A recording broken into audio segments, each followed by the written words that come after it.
নমস্কার প্রিয় দর্শক বন্ধুরা, আমি কৃষ্ণা দত্ত ননীগোপাল সোনা লীলাকথা চ্যানেলে সবাইকে স্বাগত জানিয়ে আজকে একটা ভিডিও নিয়ে চলে এসেছি। আজকের ভিডিওতে আমরা জানব কিভাবে পুরীতে প্রতিষ্ঠিত হলেন জগন্নাথ দেব, কে এই জগন্নাথ দেব, কিভাবে সৃষ্টি হলেন, শাস্ত্রে কি আছে এই বিষয়ে আজকে আমরা বিস্তারিত জানব। কুরুক্ষেত্রে যুদ্ধের পর কেটে গেছে অনেক দিন। সেই সময় চলছিল দাপর যুগ। দ্বারকায় ভগবান শ্রীকৃষ্ণ একদিন গাছের নিচে বসে থাকায় তার রাঙাচরণকে পাখি ভেবে ভুল করে বাণ মারে জরা নামে এক শবর। সেই বাণেই মৃত্যু হয় ভগবান শ্রীকৃষ্ণের। এদিকে শ্রীকৃষ্ণের মৃত্যুর খবর পেয়ে অর্জুন ছুটে এলেন দ্বারকায়। দেহ সৎকারের সময় অর্জুন দেখলেন গোটা দেহটা পুড়লেও হৃদয়টা পুড়ছে না। তখনই দৈববাণী হলো, ইনিই সেই পরম ব্রহ্ম।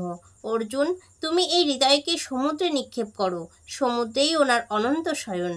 অর্জুন তাই করলেন। কৃষ্ণের হৃদয়টা ভাসিয়ে দিলেন সমুদ্রের জলে।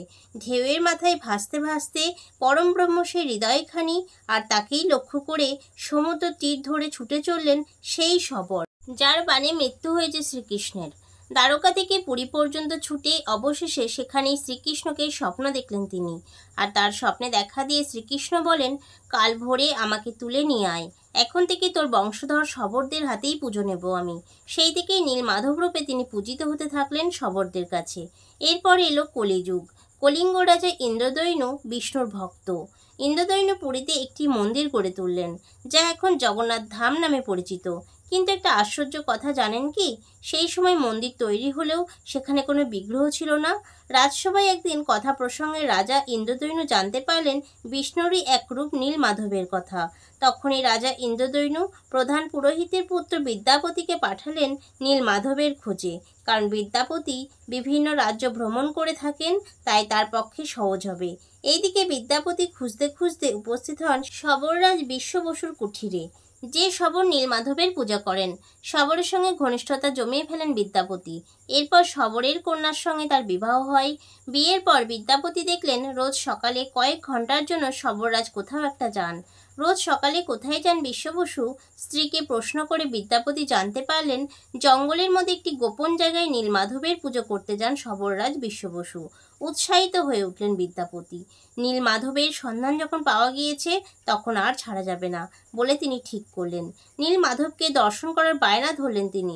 বিশ্ব বসু প্রথমে রাজি হলেন না, অবশেষে রাজি হলেন। তবে শর্ত দিলেন বিগ্রহ পর্যন্ত চোখ বেঁধে যেতে হবে বিদ্যাপতিকে। জামাতা হলেও বিদ্যাপতিকে নীলমাধবের সন্ধান দিতে রাজি ছিলেন না বিশ্ব বসু। বিদ্যাপতি তাতেই রাজি হয়ে গেলেন। চোখ বাঁধা অবস্থায় যাওয়ার সময় তিনি গোটা পথে সর্ষের দানা ছড়াতে ছড়াতে গেলেন। যথাস্থানে পৌঁছে গেলেন। যখন তিনি দর্শন পেলেন নীলমাধবের, তখন তার মন আনন্দে ভরে উঠল। এবার তিনি স্ত্রী ললিতাকে ফেলেই চলে গেলেন রাজা ইন্দ্রদৈন্যর কাছে। নীলমাধবের কথা জানালেন রাজাকে। রাজা অমনি যুদ্ধের প্রস্তুতি নিয়ে শবররাজকে বন্দি করে নীলমাধবকে আনতে যেই না মন্দিরে গেলেন, তিনি দেখলেন অলৌকিক ঘটনা। গুহার মধ্যে নেই নীলমাধব। সেই সময় এক দৈববাণী ভেসে এলো। বলা হলো শবররাজকে মুক্ত করতে এবং সমুদ্রে ভেসে আসবে একটা কাঠের গুঁড়ি। সেই কাঠের গুঁড়ি থেকেই তৈরি করতে হবে মূর্তি, যেখানে নীলমাধব নবরূপ নেবেন। হাজার হাজার হাতি ঘোড়া সেপাই লোক লস্কর নিয়ে তোলা গেল না সেই কাঠ। অবশেষে সেই কাঠের একদিকে ধরলেন শবররাজ, আর একদিকে ধরলেন ব্রাহ্মণ পুত্র বিদ্যাপতি। জগন্নাথ দেবের কাছে ব্রাহ্মণ শবর কোনো ভেদাভেদ নেই। এইবার মহারাজ মূর্তি তৈরি করার জন্য কারিগর লাগালেন, কিন্তু সেই কাঠ এমনই পাথরের মতো শক্ত যে ছেনি হাতুড়ি সবই ভেঙে যায়। তাহলে উপায় কি? মূর্তি গড়বে কে?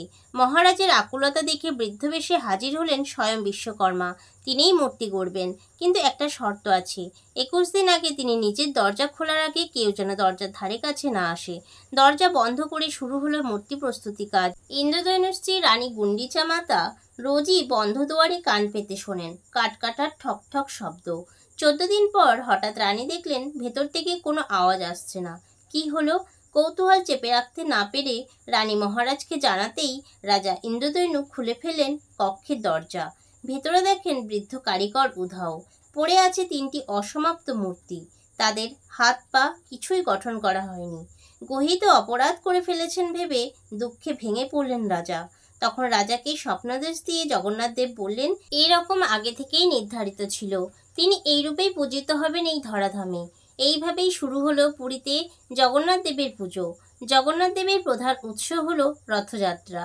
আষাঢ় মাসের শুক্লা দ্বিতীয়া তিথিতে জগন্নাথ, সুভদ্রা ও দাদা বলরাম বা বলভদ্রকে নিয়ে রথে চড়ে রাজা ইন্দ্রদ্যুম্নের পত্নী গুন্ডিচার বাড়ি যান। সেখান থেকেই 7 দিন পরে আবার নিজের মন্দিরে ফিরে আসেন। জগন্নাথ দেবের এই প্রতিষ্ঠিত হওয়ার তথ্যমূলক ভিডিওটা আপনাদের কেমন লাগলো? আপনি যদি জগন্নাথ দেবের প্রকৃত ভক্ত হয়ে থাকেন তাহলে অবশ্যই একবার বলবেন জয় জগন্নাথ।